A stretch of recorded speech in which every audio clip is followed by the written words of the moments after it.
সবাইকে স্বাগতম জানাচ্ছি বাংলাদেশের প্রথম কমিউনিটি বেতার রেডিও পদ্মা 99.2 FM এ। প্রিয় শ্রোতা, এখন রাত বাজে 8টা এবং আজ রাত 8টায় আপনাদের জন্য বিশেষ আয়োজন নিয়ে আমরা উপস্থিত হয়েছি স্টুডিওতে।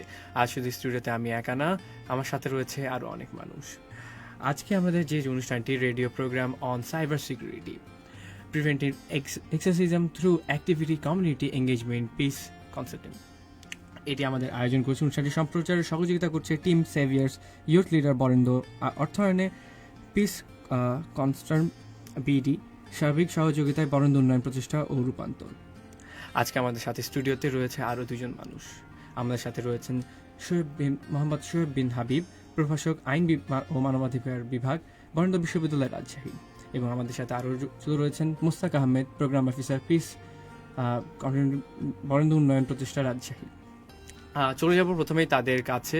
আজকে আমরা কথা বলবো সাইবার বুলিং নিয়ে, এবং আজকে আমাদের আলোচনা হবে সাইবার বুলিং নিয়ে। আমরা সাইবার বুলিংয়ের শিকার কিন্তু সবাই, কারণ এই বর্তমান যুগে আমরা কিন্তু সোশ্যাল মাধ্যমে অনেকটা বেশি অ্যাডিক্টেড, বা আমরা অনেকটা বেশি এই মাধ্যমে সবার সাথে সবাই যুক্ত থাকি, যার কারণে কিন্তু এই বুলিংয়ের শিকার আমাদের সবার কাছেই হয়। প্রথমে আমি আমন্ত্রণ জানাচ্ছি আমাদের স্যারকে, আইন ও মানবাধিকার বিভাগ, বরেন্দ্র বিশ্ববিদ্যালয়ের শোয়েব স্যারকে। স্যার, কেমন আছেন? আলহামদুলিল্লাহ, ভালো আছি এবং ধন্যবাদ রেডিও পদ্মাকে আজকের অনুষ্ঠানে আমাকে আমন্ত্রণ জানানোর জন্য। আপনাকে অসংখ্য ধন্যবাদ স্যার আমাদের মাঝে উপস্থিত হওয়ার জন্য, এবং আমরা আপনাকে পেয়ে আসলে অনেক ভালো বোধ করছি। এবং তাছাড়াও আজকে কিন্তু আমরা কথা বলবো সাইবার বুলিং নিয়ে, এবং সাইবার বুলিং নিয়ে আজকে আলোচনার মধ্যে অনেকগুলো প্রশ্ন রয়েছে। আপনিও কিন্তু চাইলে প্রশ্নগুলি করতে পারেন। আপনাদের এই ভিডিও লাইভটি সরাসরি সম্প্রচার হচ্ছে ফেসবুক পেজে। আপনি চলে যেতে পারেন রেডিও পদ্মা ফেসবুক পেজে। ফেসবুকে সার্চ করতে রেডিও পদ্মা 99.2 FM এবং পেয়ে যাবেন একটি চমৎকার ফ্যান পেজ। পেজে প্রথমেই পাবেন আমাদের লাইভের নিচে কমেন্টের মাধ্যমে জানিয়ে দিতে পারেন আপনাদের যে কোনো প্রশ্ন। এছাড়াও আমাদের সাথে স্টুডিওতে আরও উপস্থিত রয়েছেন মুস্তাক আহমেদ। স্যার, আপনার কি খবর, কেমন আছেন? আলহামদুলিল্লাহ, ভালো আছি।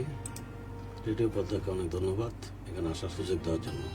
আপনাদেরকে অসংখ্য ধন্যবাদ এবং আমাদের এখানে আসার জন্য। এবং আজকে যে আমরা বিষয়টা নিয়ে আলোচনা করব, সাইবার সিকিউরিটি নিয়ে এবং সাইবার বুলিং নিয়ে, এটা কিন্তু আমাদের দেশে প্রতিনিয়ত হচ্ছে এবং চারিদিকে আমরা এটা খুব ঘন ঘন দেখা যায়। যে জিনিসটা শিকার সাধারণত হয় শিশু থেকে তরুণী, এই জায়গার বয়সে যারা ফেসবুক বা বিভিন্ন সোশ্যাল মাধ্যমের বেশি আলোচনা আসে বা সবকিছু হয়। রিসেন্টলি কিন্তু আরেকটা জিনিস আমাদের চোখের সামনে ভাসছে, যে বিভিন্ন সেলিব্রিটিদের তাদের যে কোনো কর্মকাণ্ড, পার্সোনাল লাইফ নিয়েও কিন্তু অনেক টানাটানি হেঁচাহাচি হয়। সাইবার বুলিং কি আসলে? আমি যদি স্যারকে যদি এটা প্রশ্ন করি, সাইবার বুলিংটা আসলে কি, তাহলে স্যার? অসংখ্য ধন্যবাদ। আসলে সাইবার বুলিং যদি আমার কাছে জিজ্ঞাসা করা হয়, আগে আমাদের জানতে হবে বুলিং শব্দটার সাথে পরিচিত হতে হবে। বুলিং এর শব্দের অর্থটা আসলে কি? যদি বাংলা ডিকশনারি আমরা দেখি, বুলিং শব্দের অর্থ হচ্ছে গুন্ডামি। এখন গুন্ডামি অনেক প্রকারের হতে পারে, সেটা হতে পারে শারীরিক গুন্ডামি, সেটা হতে পারে মানসিক গুন্ডামি। এখন আমরা জানি বর্তমান যুগ সোশ্যাল মিডিয়ার যুগ, বর্তমান যুগ ইন্টারনেটের যুগ এবং সাইবার যুগ, অর্থাৎ এই যুগে সবকিছুই একটা অনলাইন মাধ্যম পেয়ে গেছে। সুতরাং এই গুন্ডামি অর্থাৎ বুলিংও একটা অনলাইন মাধ্যম পেয়ে গেছে। So that's cyber bullying. এখন সাইবার বুলিং বলতে আসলে আমরা কি বুঝি? সাইবার বুলিং অনেক প্রকারভেদ আছে। যেমন ফার্স্ট অফ অল, যদি আমি মনে করি যে আমার কারোর প্রতি কোনো বিষয়ে রাগ হয়েছে বা প্রতিশোধ নিতে হবে, আমি তাকে সোশ্যাল মিডিয়াতে গালিগালাজ করলাম, দ্যাটস সাইবার বুলিং। আমার যদি মনে হয় কারোর নামে ডিফেমেশন ছড়ানো লাগবে, কারোর নামে খারাপ কিছু কথা বলা লাগবে, কারোর নামে ফেক কিছু নিউজ আমার অনলাইনে স্প্রেড করতে হবে, that's called defamation, cyber defamation. That's also part of cyber bullying.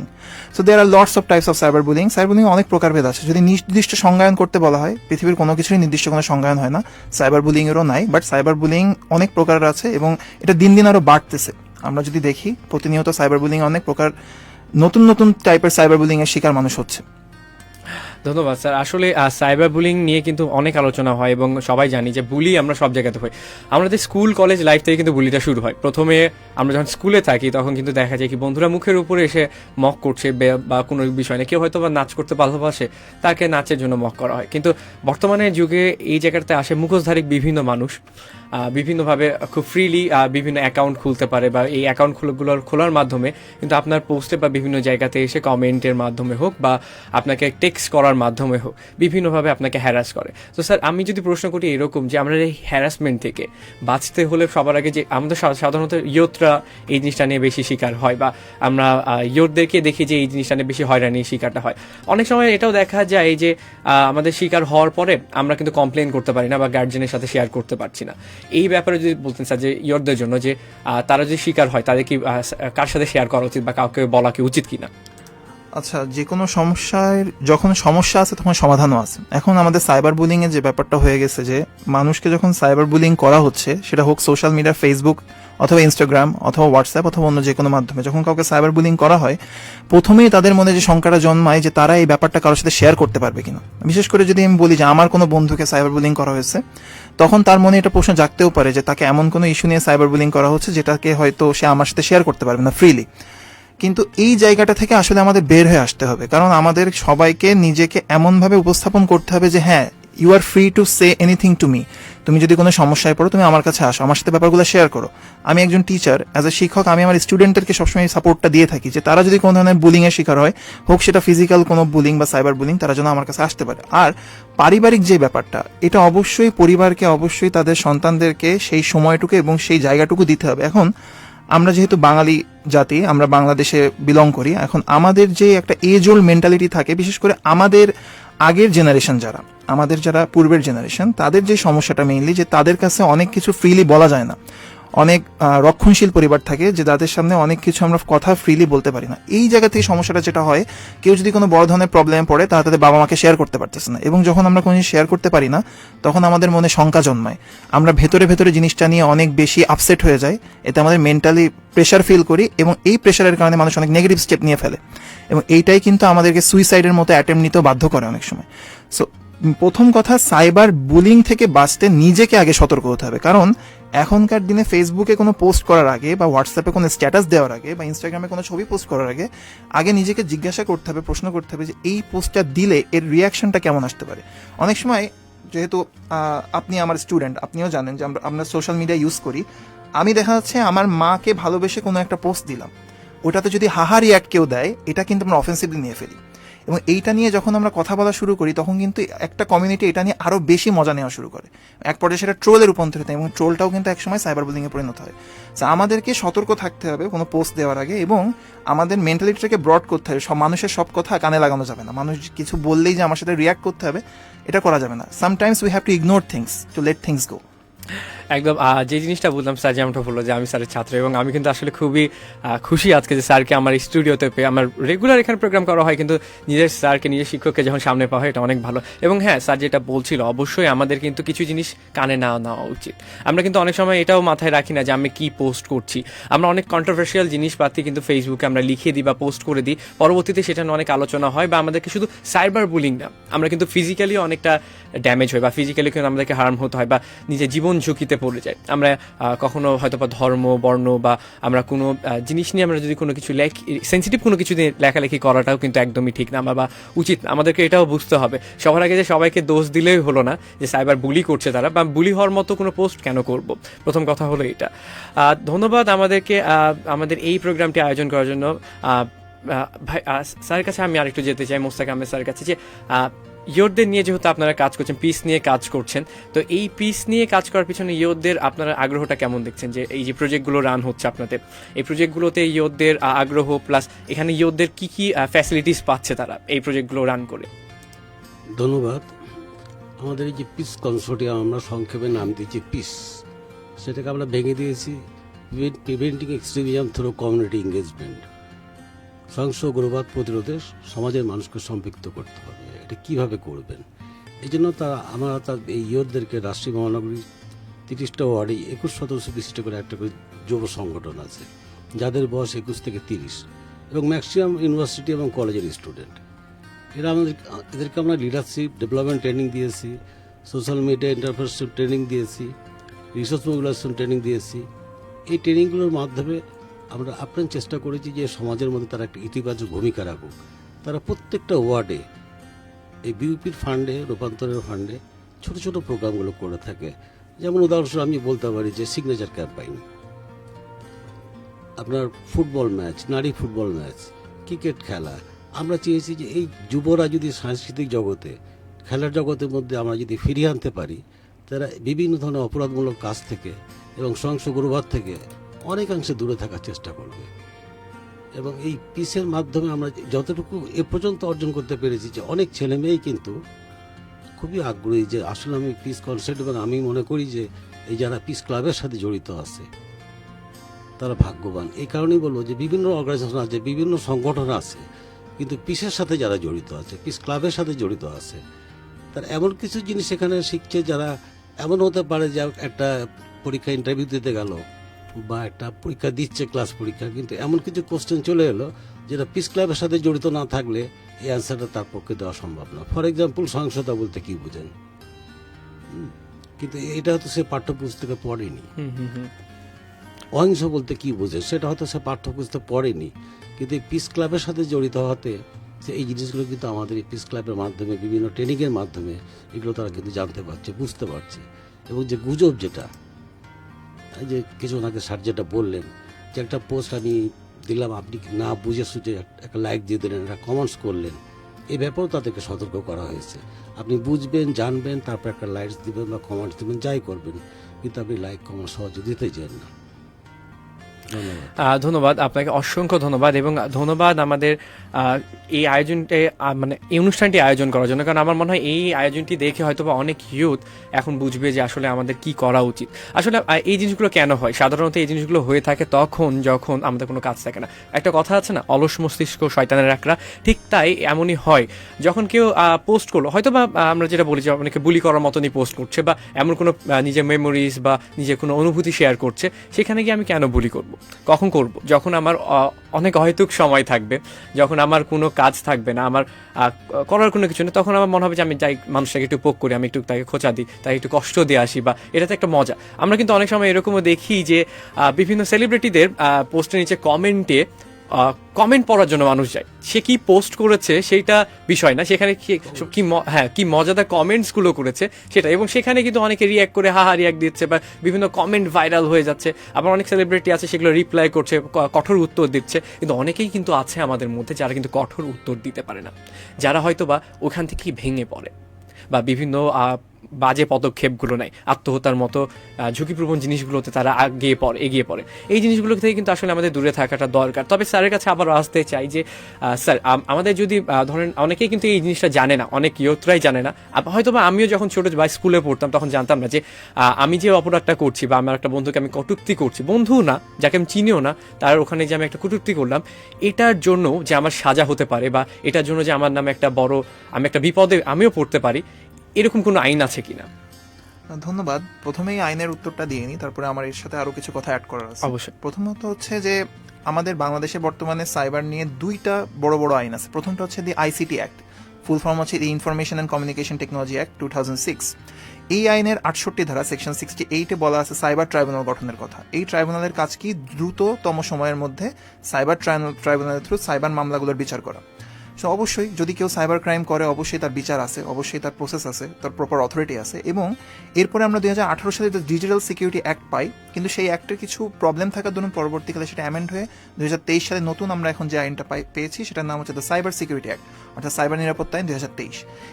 এইখানেও সরাসরি সাইবার বুলিং শব্দটা উল্লেখ না থাকলেও সাইবার বুলিং কত প্রকারের হতে পারে সেই টার্মিনোলজিগুলো কিন্তু সেখানে উল্লেখ করা আছে, এবং কোন অপরাধের কি শাস্তি তাও কিন্তু সাইবার সিকিউরিটি অ্যাক্টে ভালোভাবে বর্ণনা করা আছে। সুতরাং অবশ্যই যদি কেউ সাইবার বুলিং এর শিকার হয় এবং সে যদি এটা সাইবার ট্রাইব্যুনাল বরাবর এটাকে অ্যাপ্লিকেশন করে, পুলিশের কাছে এটা কমপ্লেন করে, অবশ্যই তার জন্য বড় ধরনের পানিশমেন্টের ব্যবস্থা আছে।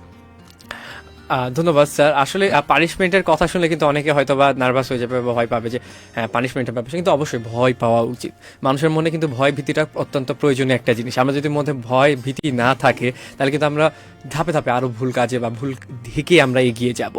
আর হ্যাঁ, ধন্যবাদ সবাইকে আমাদের এখানে যারা জয়েন করেছেন এবং যারা দেখছেন, সবাইকে বলবো যে অবশ্যই কমেন্টের মাধ্যমে জানাবেন যে আপনাদের সাথেও কি এরকম কোনো ঘটনা ঘটেছে কিনা। কারণ সাইবার সিকিউরিটি বা সাইবার ক্রাইম কিন্তু আমাদের চারিদিকে ঘটতে আছে, এবং সাইবার সিকিউরিটি নিয়ে আমরা সবাই কিন্তু একটা দ্বিধাদ্বন্দ্বে থাকি যে আমরা কোথায় গেলে এখান থেকে রেহাই পাবো।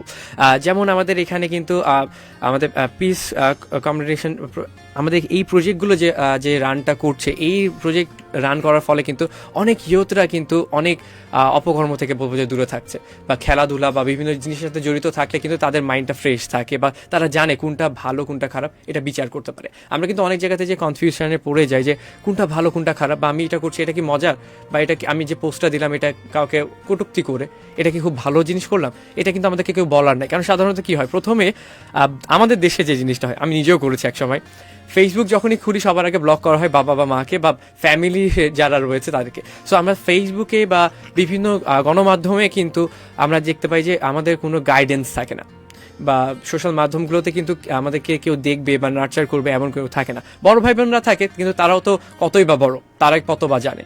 আমাদেরকে বাবা মা যেভাবে শাসন বর্জন করবে সেরকম কিন্তু বড়রা করতে পারবে না। এই জিনিসটা মানে একটা অন্যরকম ব্যাপার। প্রিয় শ্রোতা, আপনারা শুনছেন রেডিও পদ্মা 99.2 FM এর বিশেষ আয়োজন সাইবার বুলিং ও এর প্রতিকার। অনুষ্ঠানটি সম্প্রচারে সহযোগিতা করছে team saviours youth leader, Barendra বিশ্ববিদ্যালয়, অর্থায়নে পিস কনসালটিয়াম বিডি, সার্বিক সহযোগিতায় বরেন্দ্র উন্নয়ন প্রচেষ্টা ও রূপান্তর।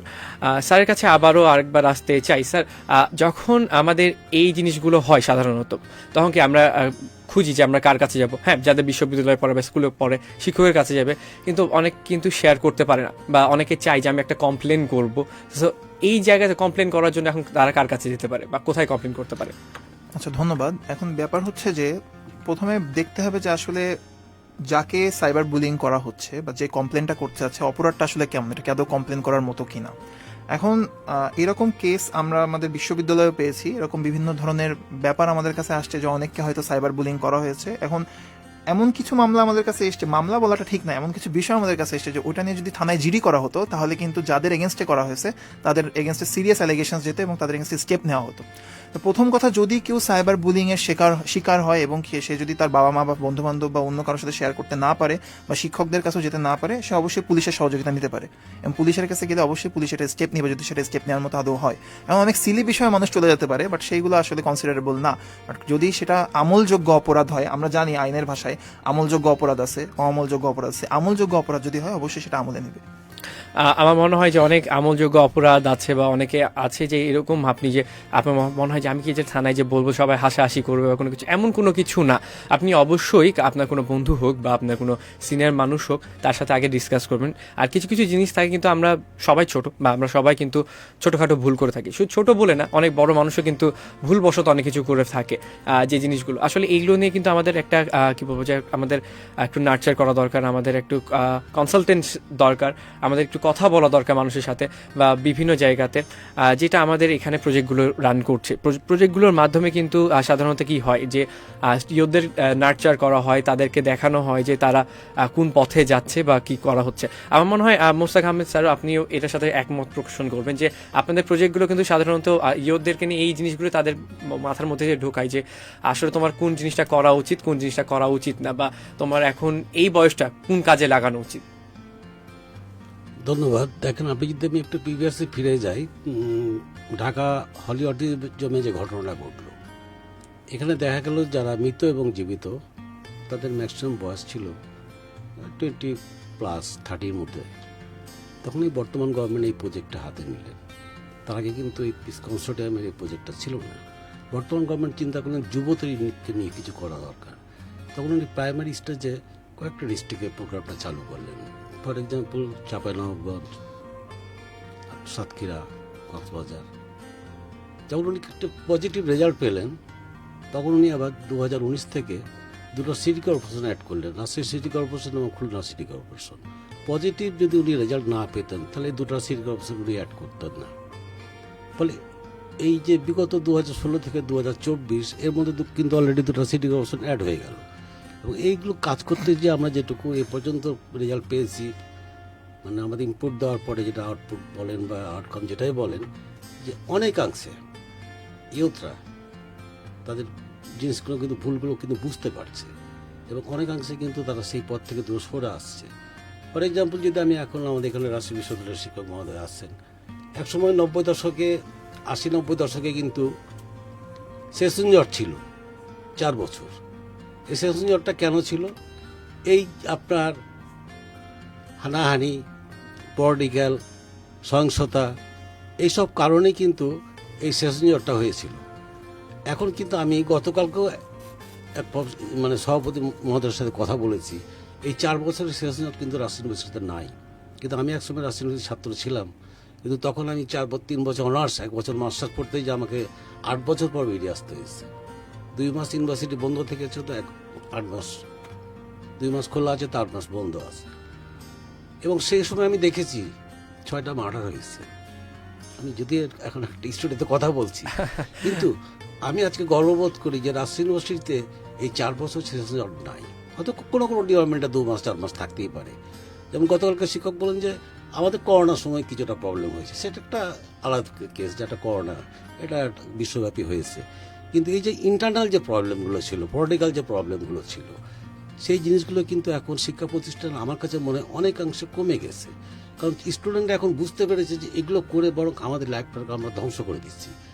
কাজে আমাদের লেখাপড়া করতে এসেছি, আমরা লেখাপড়া করব, ঠিক আছে, রাজনীতি করছি করি, কিন্তু আমরা কোনো সহিংসতা পথ বেছে নেব না, যার কারণে আমি 4 বছরের স্টুডেন্ট লাইফকে আমি 8 বছরে বা 10 বছরে নিয়ে যাই। এটা কেন হয়েছে? স্টুডেন্টরা কিন্তু আগের থেকে অনেক এখন আমার মনে হয় সচেতন হয়েছে। আসলে এই স্টুডেন্টদের কিন্তু বিষয়টা এখন অনেকটা চেঞ্জ হয়ে গিয়েছে। জি, এখন জি। আগে কিন্তু খেলাধুলায় সবকিছু ছিল বা আড্ডা দেওয়াটা, কিন্তু এখন কিন্তু অনেকটা প্রোডাক্টিভ হয়ে গিয়েছে।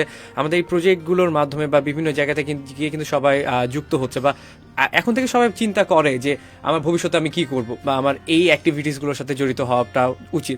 তবে আমার প্রশ্ন আরেকটা সবার দুজনের কাছেই, যে আমরা তো ইয়ুথদের কথা বললাম, যে যারা বিশ্ববিদ্যালয়ে পড়ুয়া বা কলেজ পড়ুয়া, কিন্তু শিশু আমরা কিন্তু এখন দেখি যে অনেক ছোট ছোট বাচ্চারাও কিন্তু সোশ্যাল মাধ্যমগুলোতে তারা অ্যাক্টিভ আছে। টিকটক থেকে শুরু করে, ইনস্টাগ্রাম থেকে শুরু করে, ফেসবুক, বিভিন্ন জায়গাতে কিন্তু তারা ব্যবহার করছে। তারা নিজেদের জীবনের নিত্যদিনের জিনিসগুলো কিন্তু তারা শেয়ার করে, কিন্তু তারাও কিন্তু অনেকটা বুলির শিকার হয়। তারা এমন কিছু বুলির শিকার হয় বা এমন কোনো হ্যারাসমেন্ট হয় যেটা আমাদের চোখে দেখতেও খারাপ লাগে, কিন্তু ফেক আইডি বা বিভিন্ন জায়গা থেকে কিন্তু তাদেরকে করা হয়। অনেক সময় তাদের ছোট্ট এই মনটাতেও কিন্তু অনেকটা হার্ম করে। এই জায়গা থেকে আমার দুজনের কাছে প্রশ্ন, যে আমাদের কি করার আছে বা আমাদের কর্তব্যটা কি? আমি যদি একটু আবারও মোস্তাক আহমেদ স্যারের কাছে যাই, তাহলে আমাদের এখন করণীয়টা কি? আমাদের যদি প্রজেক্টেরও কথা বলি, আমরা যদি বিভিন্ন গণমাধ্যমের কথা বলি, সবারই কি করলে হয়তো বা এই জিনিসটা কমে আসবে, বা শিশুদেরকে নিয়ে আমাদের কিভাবে তাদেরকে ট্রেন আপ করা উচিত? ধন্যবাদ। দেখেন, আপনি যদি প্রিভিয়াসে 15 বছর বা 20 বছর আগে ফিরে যান বিগত, তখন কিন্তু জুনিয়র সিনিয়র কিন্তু একই মঞ্চে বসে গল্প করেছে, সময় কাটিয়েছে। এখন বর্তমান প্রেক্ষাপটে দেখেন, একজন সিনিয়র কিন্তু হেঁটে গেলে একজন জুনিয়র কিন্তু ওনার সামনে কিন্তু স্পোক করছে না, কোনো গুরুত্ব দিচ্ছে না, জি জি অনেককে চিনুক বা না চিনুক। কিন্তু এই ব্যবধানটা কেন হলো? আমার কাছে তো মনে হয় যে আজকে যে সোশ্যাল মিডিয়া, যে স্মার্টফোন আমরা ব্যবহার করছি, ছোট বাচ্চাদের হাতেও একটা করে মোবাইল আছে, তারা কিন্তু খেলার চর্চা থেকে দূরে চলে গেছে, সাংস্কৃতিক জগৎ থেকে দূরে চলে গেছে। অল টাইম কিন্তু তারা কিন্তু এই মোবাইল ফোন নিয়ে কিন্তু পড়া আছে। কাজে এখানে সিনিয়র জুনিয়রিটির যে একটা সুসম্পর্ক ছিল, সেটা কিন্তু আস্তে আস্তে কিন্তু ব্যবধান অনেক কিন্তু দূরত্ব বেড়ে গেছে বর্তমান প্রেক্ষাপটে। সেই জিনিসটা কিন্তু এখন আমাদের নজরে পড়ে না। আপনি আমাকে রেসপেক্ট করছেন না, আমি আপনাকে রেসপেক্ট করছি না, কিন্তু আমি মনে করি আপনি যদি একটা ছোট বাচ্চাকে আদর করে ডাকেন, তার খোঁজ খবর নেন, যে বাবা তুমি কোন ক্লাসে পড়ছো, তুমি ঠিক মতো ক্লাসে যাও, তুমি লেখাপড়া কেমন করছো, এগুলো যদি আপনি একটু খোঁজ খবর নেন, সেই ছেলেটা বা মেয়েটার মনে একটা আগ্রহ জাগবে যে আমার বাবা মা যে খবরটা নেয় না, আমার প্রতিবেশী বড় ভাই সে খবরটা নিচ্ছেন। আপনার দেখে সে হয়তো বাসায় যে গল্প করবেন, আর বাবা মা হয়তো সে নিজের ভুলটাও বুঝতে পারবে যে আমরা যে খবরটা নিই না, পাশের বাড়ির আঙ্কেলটা সে খবরটা নিচ্ছেন, এটা আমাদের নেওয়া উচিত। আমি মনে করি যে শিশুদেরকে আঘাতপ্রাপ্ত এবং এমনকি বর্তমান সরকার হয়তো একটা আমি জানি না একটা প্রজ্ঞাপন জারি করেছেন কিনা, যে ফিজিক্যালি হ্যারাসমেন্ট তো দূরের কথা, মেন্টালি হ্যারাসমেন্টও করা যাবে না। পর আমি স্কুলের নামটা বলতে চাই না, আমি একটা কোনো স্কুলে গেছি যে কোনো কারণে, আমি সেই মুহূর্তে দেখছি কারেন্ট নাই, একটা ছোট্ট মাসুম বাচ্চা ক্লাস 4-5 মেবি, টিচার চেয়ারে বসে আছেন, উনি হাত পাকা দিয়ে পাখা করছেন। কিন্তু ভাগ্যক্রমে ওই মুহূর্তে আমার কাছে কোনো ফোন ছিল না, যদি ফোন থাকতো হাজার বাধা দিলেও আমি কিন্তু একটা ওখান থেকে ছবি নিতাম।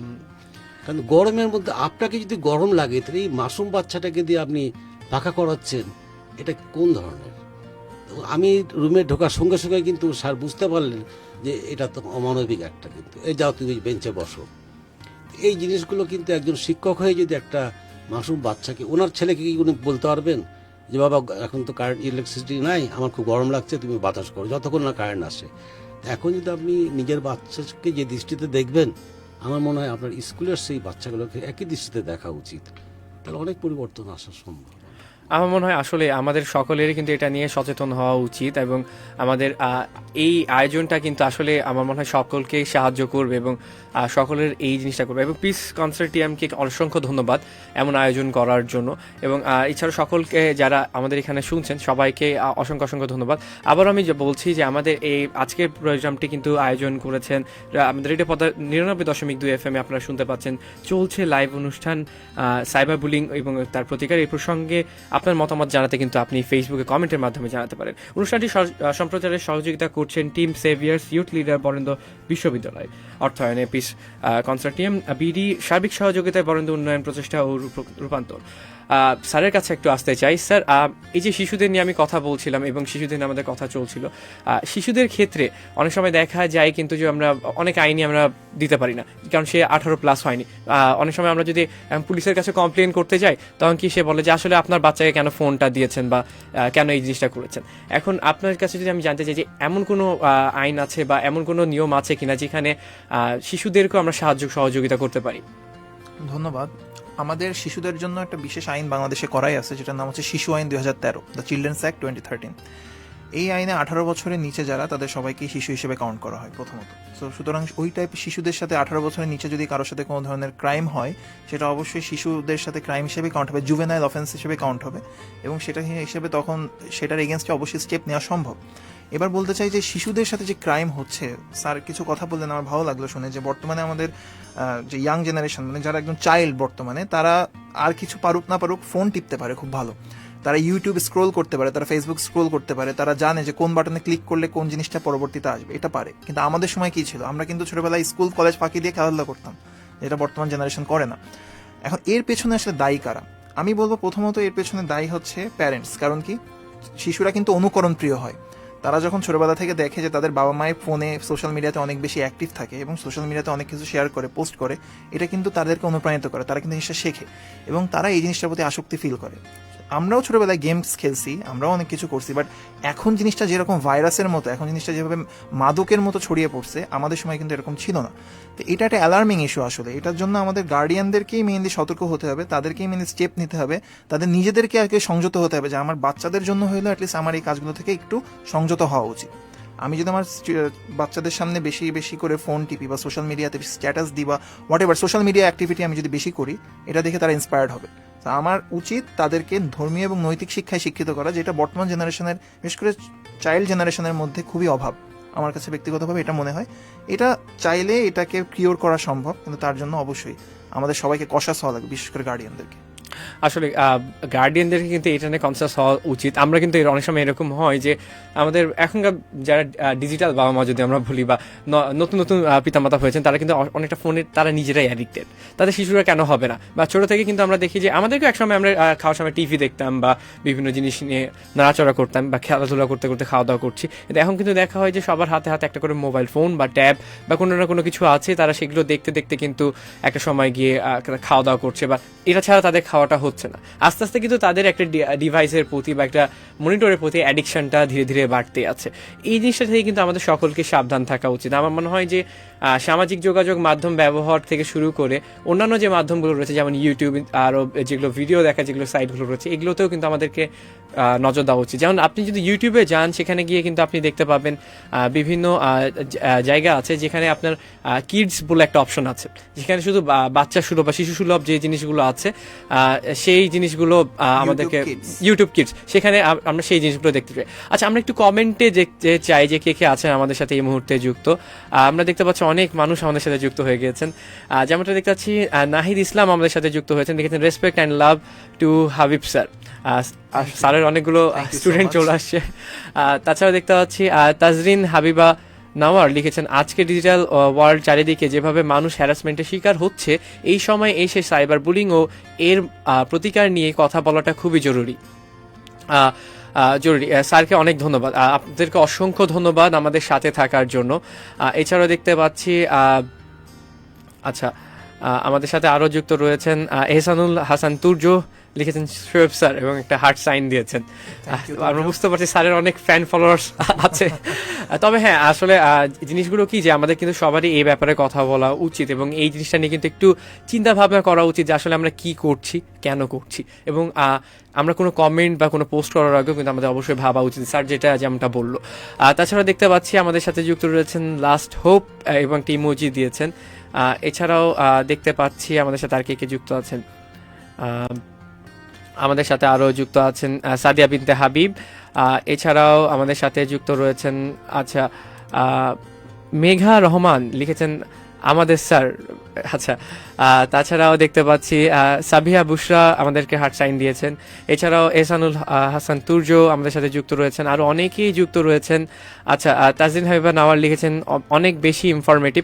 অবশ্যই আজকে আমাদের অনুষ্ঠানটি কিন্তু অনেক বেশি ইনফরমেটিভ এবং আজকের অনুষ্ঠানটি দেখে কিন্তু আপনারা বুঝতে পারবেন যে আসলে আমাদের সাইবার বুলিং নিয়ে কতটা সচেতন হওয়া উচিত।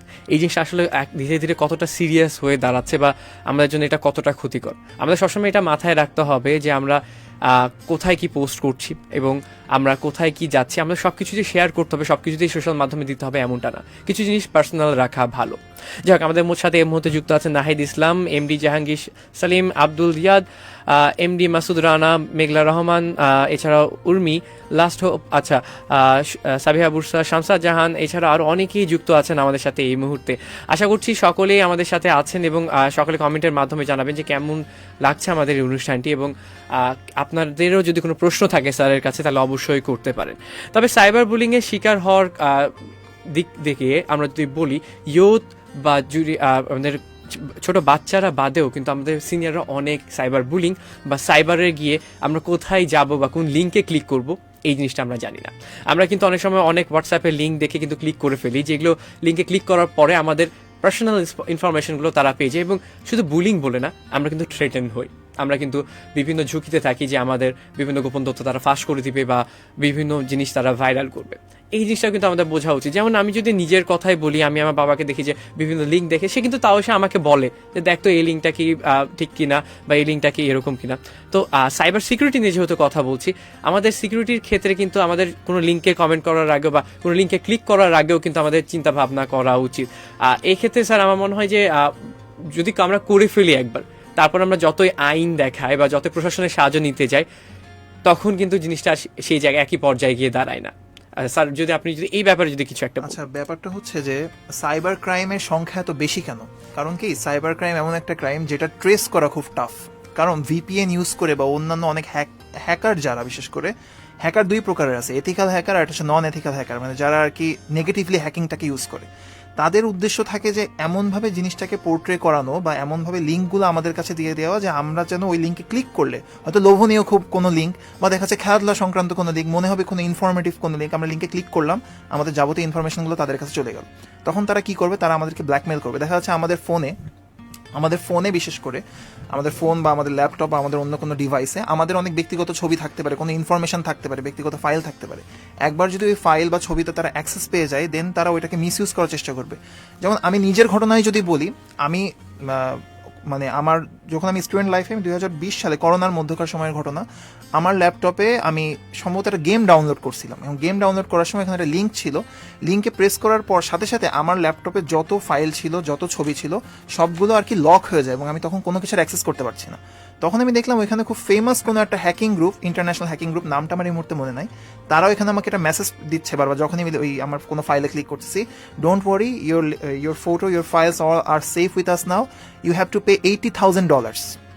আমাকে $80,000 পে করতে হবে আমার এই ফাইলগুলো ফেরত নেওয়ার জন্য। এখন আমার তো ফাইলগুলো ইম্পর্টেন্ট কিছু না, কোনো প্রাইভেট তেমন কিছু ছিল না, যার কারণে পে করিনি। বাট আলটিমেটলি কি হয়েছে, আমার অনেক দিনের জমানো কিছু, আমি যেহেতু মুভি লাভার ছিলাম, অনেক দিনের জমানো অনেক মুভি, আমি সেইগুলো, আমার ফাইলগুলো সব নষ্ট হয়ে যায়, আমার অনেকগুলো ছবি নষ্ট হয়ে যায়।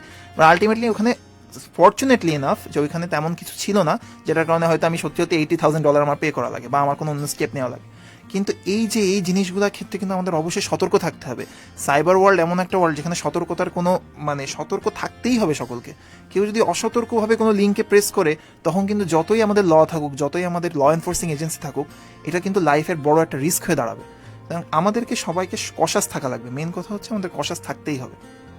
আসলে আমাদের সকলকে কিন্তু কনসিয়াস থাকা উচিত যে আমরা কোথায় যাচ্ছি বা কোথায় কি লেখালেখি করছি। স্যার আরেকটা জিনিস আজকে এখন কিন্তু বর্তমানে এই 2 দিন ধরে কিন্তু একটা জিনিস খুবই আলোচনায় চলছে, সেটা হলো আমাদের একজন বিখ্যাত কন্টেন্ট ক্রিয়েটার যাকে নিয়ে কিন্তু খুবই আলোচনা, আমার মনে হয় স্যার জানেন, আমরা নামটা নিতে যাচ্ছি না, কিন্তু এই ব্যাপারে কিন্তু অনেকে লেখালেখি করছে। আমার মনে হয় এটাও একটা one kind of cyber bullying, Obviously. এবং সে কিন্তু নিজেও বলেছে যে আমি এই যে সাইবার বুলি শিকার হচ্ছে এবং আমি এই ব্যাপারে কমপ্লেন করব। আমার মনে হয় অনেকে পার্সোনাল লাইফ নিয়ে সে কি করছে না করছে এটা নিয়ে আমরা অনেক নার্চার করি। যদি আমি এটাতে আমার পার্সোনাল মতামত দিই, তাহলে অবশ্যই আমি কি করছি, আমার কোথায় লোন আছে, আমার কোথায় কি আছে, এটা টোটালি আমার পার্সোনাল ম্যাটার। এটা যদি আমার পার্সোনাল জিনিস নিয়ে যদি সবাই মিলে ঘাটাঘাটি শুরু করে, তাহলে এটা অবশ্যই আমি চাইবো না। আমি যতটুকু তোমাকে দেখাতে চাই তুমি সেটা নিয়ে খুশি থাকো, আমার মনে হয়।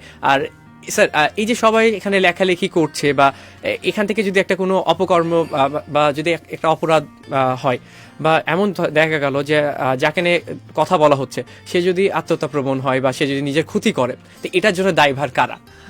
আচ্ছা, এই প্রশ্নটা আসলে উত্তরটা সহজ না, বেশ জটিল। কারণ কি, যখন একটা টোটাল কমিউনিটি মিলে একজনের পেছনে লাগবে, তখন আমরা শাস্তি দিব কাকে? আসলে আমরা তখন কাউকে স্পেসিফিক্যালি শাস্তি দিতে পারবো না। আসলে কি আমাদের যদি আমরা বলি আমরা মানুষের কিন্তু প্রত্যেকটা মানুষের ভিতরে একটা ক্রিমিনাল মেন্টালিটি থাকে, যেটা ক্রিমিনোলজির ভাষায় যেটাকে বলে হেডোনিজম। হেডোনিজম শব্দের অর্থ হচ্ছে গেইন প্লেজার রিডিউস পেইন। মানুষ ক্রাইম করে কেন? আসলে মানুষ ক্রাইম করে নিজের কষ্টটাকে লাঘব করার জন্য এবং আনন্দ পাওয়ার জন্য। এই যে সোশ্যাল মিডিয়ায় বর্তমানে যে নেগেটিভ পাবলিসিটিগুলো চলে, নেগেটিভ পাবলিসিটি, যে আমি কোনো একজন মানুষ ভালো কোনো কাজ করছে আমি তার পেছনে লাগবো এবং তার নেগেটিভ কিছু আমি সোশ্যাল মিডিয়ায় এমনভাবে ভাইরাল করবো তার পজিটিভ দিকটা চাপা পড়ে যাবে এবং সে নেগেটিভলি মানুষের কাছে ভাইরাল হবে। এটা করে কিন্তু মানুষ এক ধরনের আনন্দ পায়। এবং এই কাজগুলো আসলে করে কারা? যারা সাকসেসফুল না। কারণ যেই ব্যক্তি অডি কিনছে সে নিশ্চয়ই সাকসেসফুল, অবশ্যই সাকসেসফুল। কিন্তু যারা সাকসেসফুল না, যাদের অডি দেখে যাদের খারাপ লাগছে যে না আমার তো অডিটা আমার হতে পারতো, ও অডি কিনলো কেন, আমি ওর পেছনে লাগবো। So that's all. This is called negative publicity. আমরা মানুষের ভালো দেখতে পারি না। সে ঋণ শোধ করেনি, এটা ল এনফোর্সিং এজেন্সি বুঝবে, এটার জন্য পুলিশ আছে। এটা তো আমাদের পাবলিকের কথা বলার এখানে কিছু নাই। আসলে আমরা কথা বললে তো তার বিচার আচার শুরু হবে না, বা তাকে যদি কোনো শাস্তি সে প্রাপ্য হয় সে শাস্তি থেকে সে মাফও পাবে না বা তার শাস্তি বেশিও হবে না, তাই না? আমাদের এটা নিয়ে আসলে কথা বলার কিছু, এটা আসলে আমাদের মেন্টালিটি, মানুষের ক্রিমিনাল মেন্টালিটি এটাই। এই যে বললাম হেডোনিজম, যে আমরা আসলে ক্রাইম করি কেন? যে আমরা এটা করে আনন্দ পাই এবং আমাদের কষ্ট লাঘব হয়। একদম, আসলে আমরা কিন্তু অন্যকে ছোট করতে বা অন্যের সাকসেসকে ভালো চোখে দেখতে পারি না। আমরা কখনো কেউ ভালো জায়গাতে যাচ্ছে এই জিনিসটা আমরা কখনোই সহ্য করতে পারি না। আমার মনে হয় যে ইউথ লিডার যে ট্রেনিংগুলো হচ্ছে এগুলো ইউথদেরকে এটাই শেখায় যে তুমি অন্য কেউ যদি তোমার থেকে এগিয়ে যায় তাকে তুমি আরো সাহায্য করো, তুমি তাকে আরো বেশি চেয়ার আপ করো, কিন্তু তাকে ছোট করবা এমনটা না। আমরা কিন্তু যে ঘটনাটা নিয়ে আমরা কথা বলছিলাম সেখানে কিন্তু আমি দেখতে পাই যে সেখানে বলা হয় যে বিভিন্ন জায়গাতে লোন নিয়েছে, এই করছে ওই করছে। আসলে আমি যদি বলি যে লোন নিয়েছে তার বাবা বা মা, সেটা তারা বুঝবে। এখন ছেলে বা আমার বাবা যদি আমাকে পড়াশোনা করে আমাকে আইনজীবী বানাতে পারে, আমাকে যদি ডাক্তার ইঞ্জিনিয়ার বানাতে পারে, আমি আমারটা বুঝে নিব। আমার বাবা হয়তো আমাকে কোনোদিন বলেইনি যে সে আমাকে কিভাবে কোথা থেকে পয়সাটা নিয়ে এসে পড়িয়েছে। তারপর আমি কি করবো, আমার পয়সা যেটা হবে সেটা দিয়ে আমি আমার বাবা মাকে গিফট দেওয়ার চেষ্টা করবো বা কোনো কিছু তাকে সারপ্রাইজ করার চেষ্টা করবো। এটা পরবর্তীতে যদি আমি জানতে পারি যে আমার বাবা অমুক জায়গা থেকে নিয়ে আসে, অবশ্যই আমার যদি সেই সামর্থ্য থাকে আমি সেটা শোধ করার চেষ্টা। কিন্তু এটা নিয়ে নাড়াচাড়া করা বা এটা নিয়ে মানুষকে খোঁচানো বা মানুষকে ছোট করা, এটা কিন্তু একদমই ঠিক না। এটা কিন্তু মানুষের যেমন মেন্টাল হেলথের ক্ষতি হয়, পাশাপাশি কিন্তু আপনি নিজের জায়গাটাও বুঝিয়ে দিচ্ছেন যে আপনি কোথায়, আপনি তাকে দেখে কতটা হিংসা করছেন। এবং আমি দেখতে পাচ্ছি যারা পোস্ট করছে তারা কিন্তু কেউ এমন না যে তার থেকে খুব বড় উপর লেভেলে আছে বা তার সমকক্ষ, এমনও কেউ না। আমরা কিন্তু যারা কমেন্ট করছি, যারা শেয়ার করছি জিনিসটা, এটা কিন্তু একটা সাইবার বুলিং এবং আমরা কিন্তু এটাকে খুব ট্রেন্ডি মনে করছি। আমরা তাকে নিয়ে বিভিন্ন মেমস শেয়ার করছি, আমরা এটা নিয়ে খুব হাসাহাসি করছি, লোন নিয়ে বা পালিয়ে যাচ্ছে, এই করছে ওই করছে। এই জিনিসটা কিন্তু আমরা কৌতুক হিসাবে নিলেও আমাদের মনে হয় যে এটা আমাদের বন্ধ করা উচিত। সে কতটা ঠিক কতটা ভুল, তার পরিস্থিতিটা কেমন, এটা আমরা বিচার করার কেউ না। এটার জন্য বিজ্ঞ আদালত রয়েছে, আইনজীবীরা রয়েছে, এর জন্য এটার খতিয়ে বের করার জন্য আমাদের পুলিশ প্রশাসন রয়েছে। আমরা কেউ না। আমরা কিন্তু সেন্টিমেন্টটা ইউজ করি আমাদের বাংলাদেশিদের মধ্যে। কিন্তু মানে যেহেতু আমি আমার দেশে থাকি, আমি আমার দেশের মানুষজনকে চিনি, আমি এই দিক দিয়ে এতটুকু বলতে পারি যে আমাদের দেশের মানুষ কিন্তু খুবই সেন্টিমেন্টাল। যেটা ফেসবুকে একবার চলে আসলো এটা নিয়ে কিন্তু তারা খুবই মাথা ঘামাই করে। হ্যাঁ, এটাতে একটা জিনিস ভালো হয় যে অনেক ঝামেলা, অনেক মামলা কিন্তু খুব তাড়াতাড়ি সমাধান হয়। কিন্তু আবার আরেকটা জিনিস হয় কি, অনেকের যে জিনিসটা মানুষ পাবলিক করতে চায় না, হয়তো বা অনেকে অনেক কিছু শেয়ার করতে চায় না, সেই জিনিসটা সামনে চলে আসে। আমরা কিন্তু স্যার আরেকটা প্রশ্ন আপনার কাছে আছে যে অনেকে কিন্তু এরকম থাকে যে তারা সবই জানে, সবই বোঝে, তারা আইন সম্পর্কেও জানে, তারা কোথায় সাহায্য নিতে হবে সেটাও জানে, কিন্তু তারা আইনি জটিলতায় পড়তে চায় না বলে এই বিভিন্ন ক্রাইমগুলোকে অ্যাভয়েড করে যায়। এটা কিন্তু আমরা দেখি যে তারা বিভিন্নভাবে, আমি জানি না অনেকে হয়তো বা শুনছেন, তারা হয়তো বা বলতে পারেন যে না এটা বলাটা ঠিক হয়নি, কিন্তু আসলে আমরা কিন্তু অনেক সময় পুলিশের কাছে হ্যারাস হই, আমরা যখন কোর্টে যাই সেখানেও কিন্তু আমরা হ্যারাস হই, মানে আমরা একটা হ্যারাসমেন্টের প্রতিকার পেতে গিয়ে আমরা আরো বিভিন্ন জায়গাতে হ্যারাস হচ্ছে, আমরা আরো বিভিন্ন জায়গাতে ঝামেলাতে পড়ছি।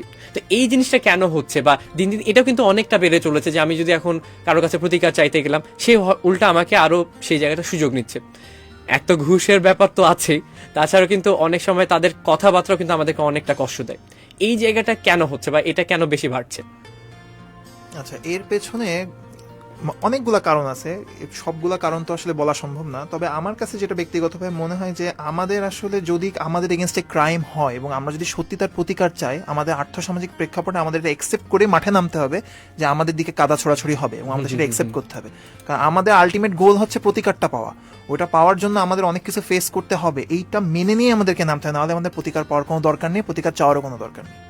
আমার মনে হয় এটা স্যার খুবই একটা দামি কথা বলেছে যে কাদা ছুড়ি। আপনি যদি কোনো কিছু প্রতিকার নিতে চান, আপনি যদি যুদ্ধে একবার নামেন, আপনার গায়ে রক্ত লাগবে, আপনার গায়ে ময়লা লাগবে। আপনি যদি বাসায় বসে থাকেন তাহলে অবশ্যই আপনার গা ক্লিন থাকবে, কিন্তু আপনার যেটা চাওয়া পাওয়া সেটা আপনি কখনোই পাবেন না। আমার মনে হয় আমার যে বন্ধুরা আমাকে শুনছে তারা হয়তো বা এই জিনিসটা মাথায় রাখবে যে অবশ্যই প্রতিকার পেতে হবে, প্রতিকার নিতে হলে অবশ্যই মাঠে নামতে হবে, যুদ্ধে নামতে হবে। আর চুপ করে বসে থাকাটা কিন্তু কোনো বুদ্ধিমানের কাজে না। অবশ্যই যদি আপনাকে কেউ বুলি করে, প্রথম কথা আমার মতে, যদি আপনাকে অনলাইনে কেউ বুলি করে, প্রথমে তাকে আগে ব্লক মারেন, কারণ তার সাথে যদি আপনি কথা বাড়াতে যান বা কথা বেশি পেঁচাতে যান, সে কিন্তু আপনাকে আরো বড় বড় ফাঁদে ফেলবে। এবং এই জিনিসগুলো থেকে কিন্তু আরো জিনিসটা আরো বেশি এক্সট্রিম হয়ে যায়। আমরা হয়তো বা রাগের মাথায়, তো বলে না যে যখন তোমার রাগের মাথা থাকে তখন তোমার কথা বলা উচিত না, কারোর সাথে তর্কে জড়ানো উচিত। এবং রাগের মাথাতে কিন্তু আমরা অনেক পোস্ট করে ফেলি, আমরা অনেক কিছু লিখে ফেলি, কিন্তু পরবর্তীতে আমরা বুঝতে পারি যে না, আমার কথাটা বলা ঠিক হয়নি।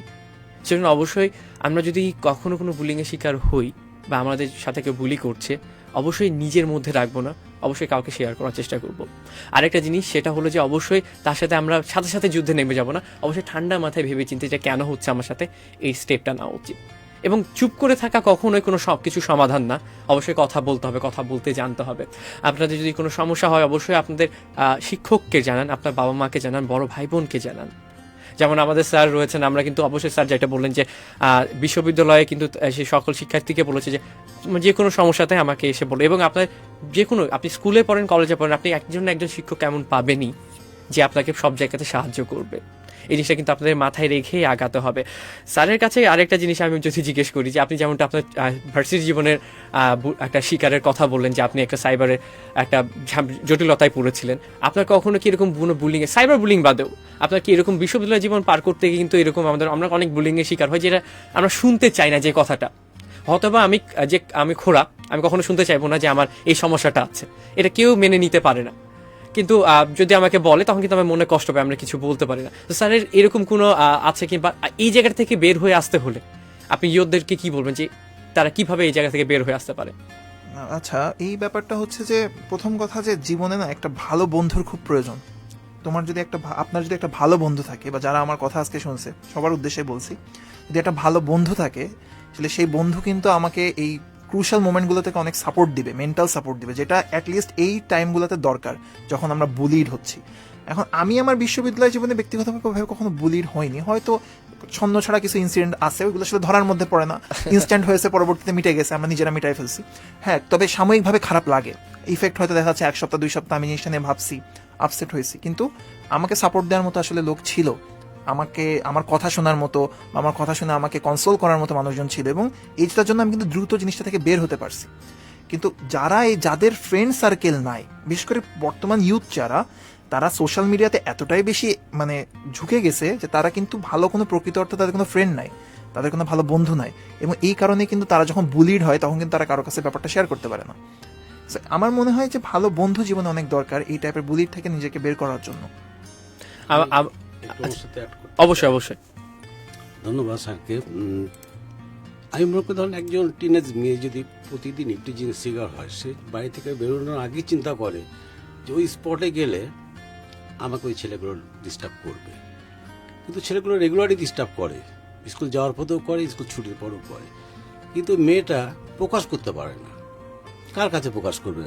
বড় ভাইকে বলতে পারে না, বোনকে বলতে পারে না, বাবাকে বলতে পারে না, মাকে বলতে পারে না।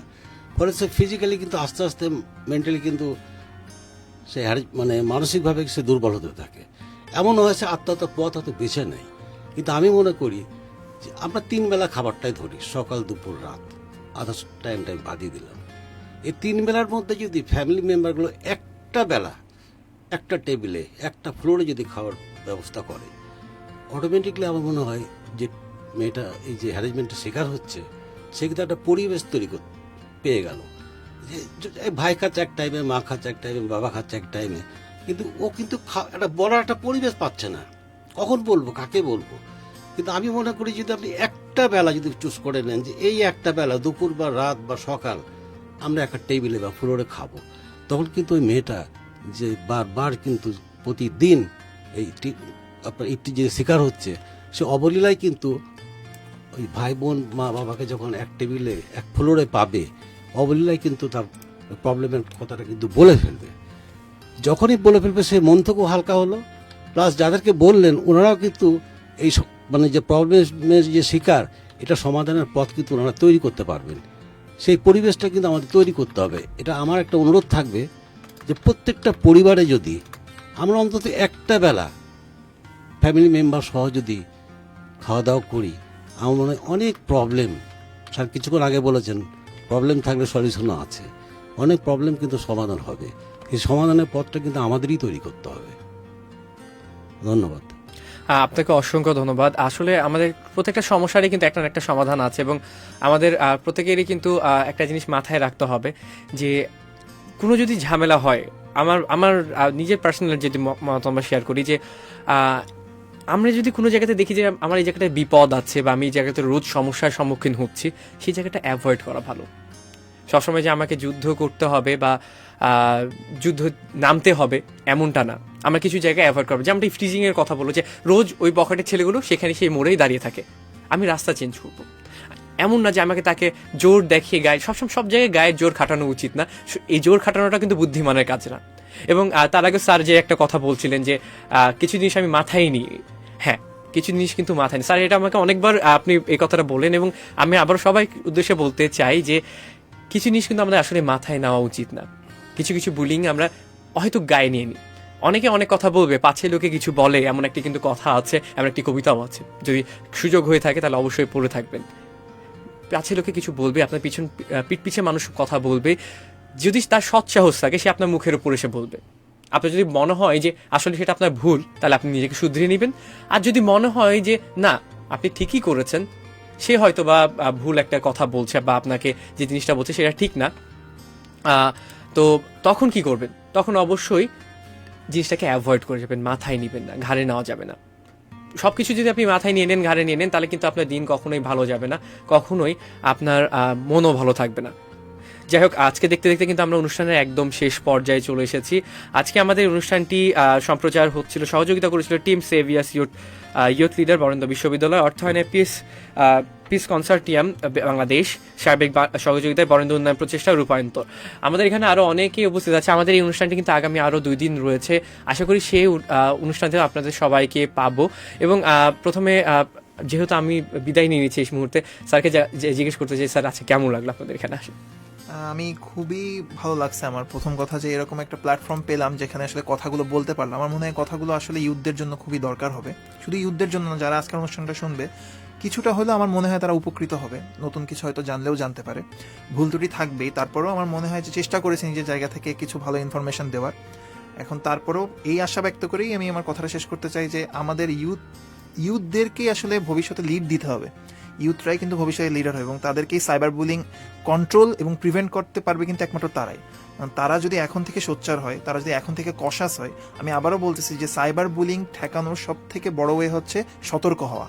তারা যদি সতর্ক হয় না, আমার মনে হয় সাইবার বুলিং একসময় আমাদের সমাজ থেকে পুরোপুরিভাবে চলে যাবে। ধন্যবাদ। ধন্যবাদ স্যারকে। এবার আমি আবারও মোস্তাক স্যারের কাছে যাইতে চাই যে আপনি যদি ইউথদের উদ্দেশ্যে কিছু বলতে চান শেষ মুহূর্তে। আমি ইউথদের উদ্দেশ্যে এটুকুই বলতে চাই যে আপনারা সাংস্কৃতিক জগতে, ক্রীড়া জগতে ফিরে আসুন, সৃজনশীল মনোভাব গড়ে তুলুন, সহনশীল মনোভাব গড়ে তুলুন, বড়দের শ্রদ্ধা করুন, ছোটদের ভালোবাসুন, দেখবেন সমাজ অটোমেটিক পরিবর্তন হবে। সেই সংগ্রাম আমাদের চালিয়ে যেতে হবে। আশা করি আমরা ফলাফল ইতিবাচকই পাবো। ধন্যবাদ। ধন্যবাদ আপনাদের সবাইকে যারা আমাদের সাথে এতক্ষণ ছিলেন। আজকে কিন্তু আমাদের অনুষ্ঠানে এখানেই বিদায় নিতে হচ্ছে। প্রিয় শ্রোতা, এতক্ষণ শুনছিলেন রেডিও পদ্মা 99.2 FM এর বিশেষ আয়োজন সাইবার বুলিং ও তার প্রতিকার অর্থাৎ সাইবার সিকিউরিটি নিয়ে আমরা আজকে কথা বললাম। আবারও কথা বলবো এই বিষয় নিয়ে, আইনি আরও আলোচনা হবে ঠিক আগামী 19 তারিখ। সেই পর্যন্ত ভালো থাকবেন, সুস্থ থাকবেন এবং সুন্দর থাকবেন। Radio Padma 99.2 FM।